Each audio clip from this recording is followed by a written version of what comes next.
Welcome students.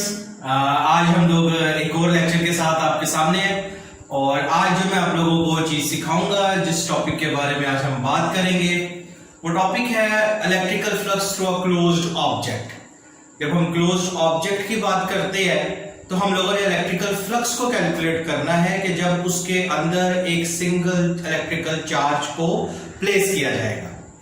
अभी हम close object की बात करते हैं तो हम दोनों तरह के ऑब्जेक्ट्स को डिस्कस कर सकते हैं। मतलब जो टेक्निक हम डेवलप करेंगे, इस टेक्निक के थ्रू हम लोग रेगुलर शेप ऑब्जेक्ट और इररेगुलर शेप ऑब्जेक्ट दोनों को डिस्कस कर सकते हैं या दोनों को फोकस कर सकते हैं इसी टॉपिक में। लेकिन शुरू में हम लोग क्या करेंगे, शुरू में हम लोग एक रेगुलर शेप ऑब्जेक्ट लेते हैं, क्लोज ऑब्जेक्ट लेते हैं और सबसे आसान जो ऑब्जेक्ट है जो हम लोग लेंगे वो एक स्फीयर कंसीडर कर लेंगे। ये हमारे पास क्या बन जाएगा,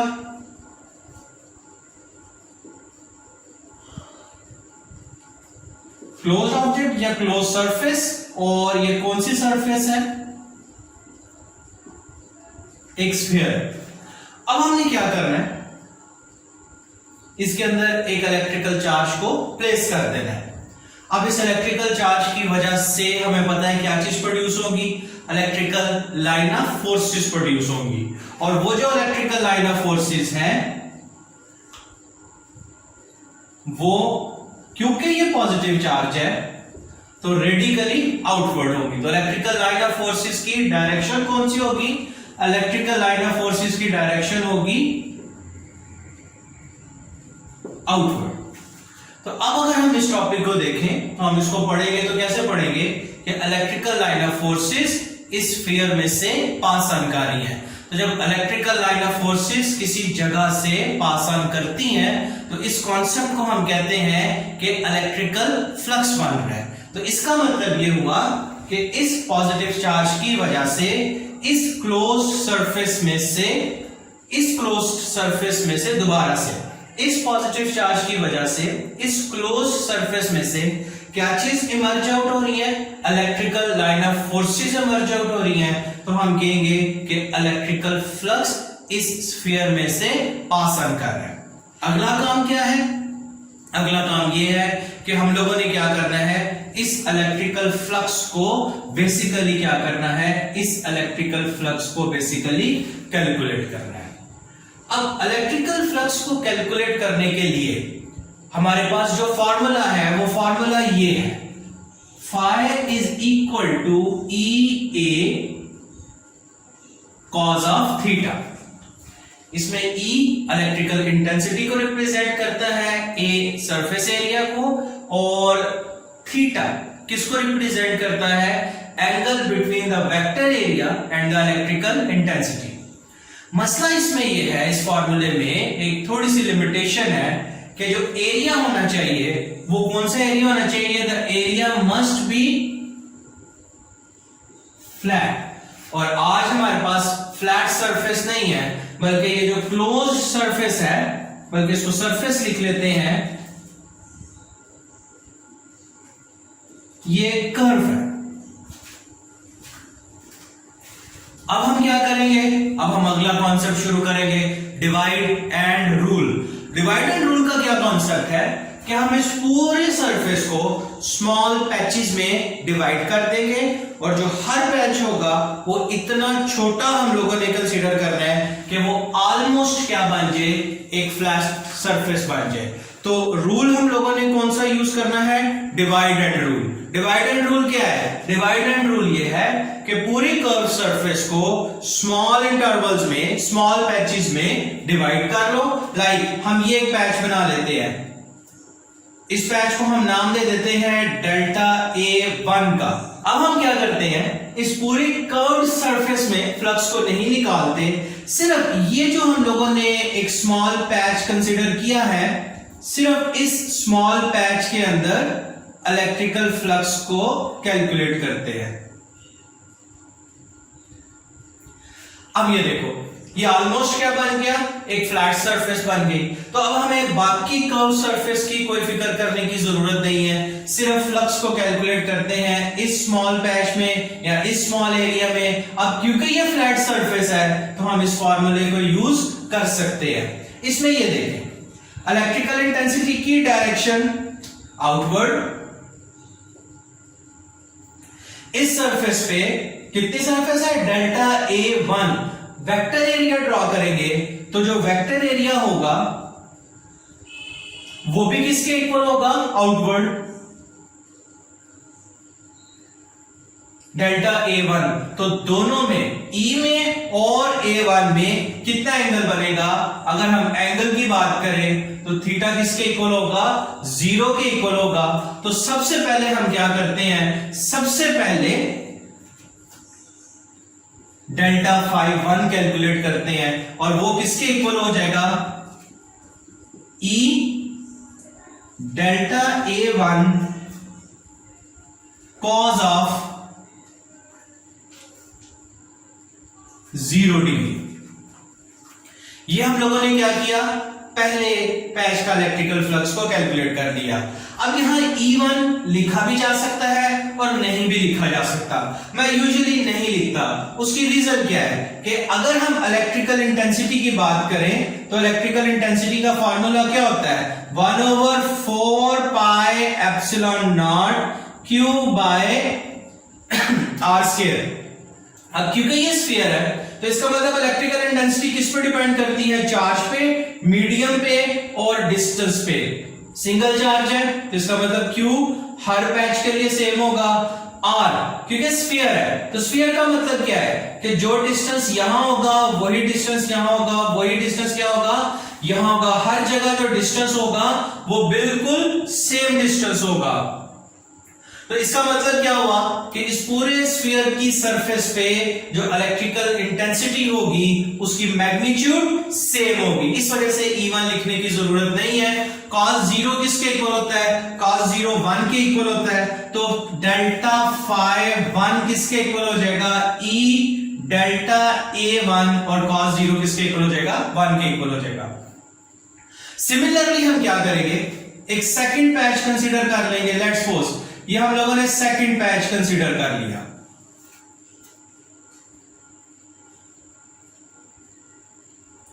अब हम क्या करते हैं, इस सेकंड पैच पे इलेक्ट्रिकल इंटेंसिटी को कैलकुलेट करते हैं। तो इलेक्ट्रिकल इंटेंसिटी की डायरेक्शन आउटवर्ड, इस पे वेक्टर एरिया ड्रॉ करोगे, डेल्टा A2, दोनों की डायरेक्शन आउटवर्ड है तो फिर एंगल कितना बनेगा, 0 डिग्री का। वही लॉजिक अप्लाई करके डेल्टा φ2 कैलकुलेट करते हैं और वो किसके इक्वल हो जाएगा, E into delta A2 and then so on कर सकते हैं हम लोग। n पैच के लिए डेल्टा φn किसके इक्वल हो जाएगा, E इंटू डेल्टा AN। तो इस तरह से हम लोगों ने क्या किया, इस तरह से हम लोगों ने इस पूरे कर्व सरफेस को स्मॉल इंटरवल्स में डिवाइड कर दिया, स्मॉल इंटरवल्स में डिवाइड कर दिया, हर इंटरवल में अलग से फ्लक्स को कैलकुलेट कर लिया। तो अभी पूरे स्फीयर का कैलकुलेट नहीं हुआ, लेकिन वीडियो का पहला हिस्सा यहां आके खत्म हुआ। डियर स्टूडेंट्स, आप लोगों की सहूलत के लिए हम लोगों ने मैट्रिक और फर्स्ट ईयर के साइंस और आर्ट सब्जेक्ट्स की ऑनलाइन क्लासेस जूम पे स्टार्ट की हैं। आप लोगों में से जो भी हमसे लाइव पढ़ना चाहे, बहुत से स्टूडेंट्स हमसे लाइव पढ़ रहे हैं जूम की क्लासेस में। अब तो बहुत हद तक स्पेस भी खत्म हो गई है। इंशाल्लाह बहुत जल्दी हम लोग नई क्लासेस को लॉन्च करेंगे जूम पे। अल्लाह ताला का बहुत ज्यादा हम पे फजल और करम है कि बहुत से स्टूडेंट्स का बड़ा पॉजिटिव रिस्पांस है। तो इंशाल्लाह नई क्लास भी शुरू करेंगे। लेकिन जो बच्चे जूम पे हम लोगों से लाइव पढ़ना चाहते हैं तो वो हमारे इन नंबर्स पे राब्ता कर सकते हैं। और अक्सर बच्चे पूछते हैं कि सर हम लोग इसको याद कहां से करें। तो आप लोगों के पास 2 बुक्स हैं। एक बुक है जी आपके पास जो आपकी हेल्पिंग बुक होगी, जो आपके पास टेक्स्ट बुक है पंजाब टेक्स्ट बुक बोर्ड की, वो यूज कर सकते हो। नहीं तो एक बहुत अच्छी बुक है और वो बुक है कॉलेज फिजिक्स।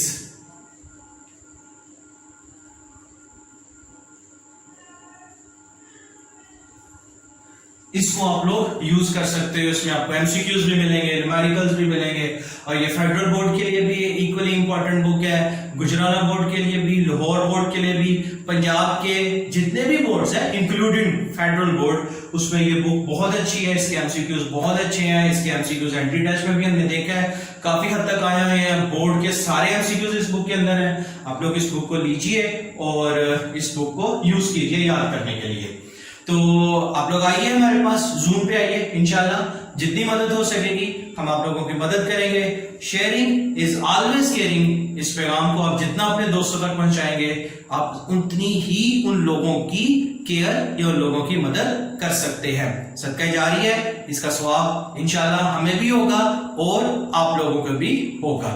आइए अब इस वीडियो के दूसरे हिस्से की तरफ चलते हैं। पहले हिस्से में हम लोगों ने क्या किया था? पहले हिस्से में हम लोगों ने जितने भी हमारे पास ये जो क्लोज सरफेस थी, इस क्लोज सरफेस को हम लोगों ने छोटे छोटे पैचेस में डिवाइड एंड रूल करके डिवाइड कर लिया। हर पैच में अलग से फ्लक्स फाइंड आउट कर लिया। अब अगर हम लोगों ने टोटल फ्लक्स फाइंड आउट करना है तो वो कैसे करते हैं, जरा उसकी तरफ आते हैं। तो जो टोटल फ्लक्स होगा ऑब्वियसली वो किसकी, क्योंकि फ्लक्स स्केलर क्वांटिटी है तो इसका मतलब ये सिंपल ऐड हो सकते हैं, delta phi 1 plus delta phi 2 up to so on delta phi n। Values put करते हैं, जल्दी जल्दी वैल्यूज पुट करते हैं। E delta A1 plus E delta A2 plus so on E delta A3। और इसमें से अगर हम, क्योंकि अभी मैंने क्या कहा था, ये पैच को काट दें, क्योंकि अभी मैंने क्या कहा था कि इस पूरे सरफेस के ऊपर इलेक्ट्रिकल इंटेंसिटी क्योंकि कांस्टेंट है तो हम E को कॉमन ले सकते हैं और ब्रैकेट के अंदर क्या आ जाएगा, delta A1 plus delta A2 up to so on delta AN। अब ये देखो क्या बना, फर्स्ट पैच का एरिया प्लस सेकंड पैच का area up to so on. तो हम लिख सकते हैं E और आगे हम लिखेंगे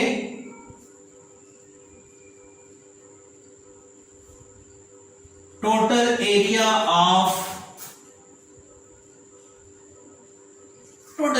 द स्फीयर।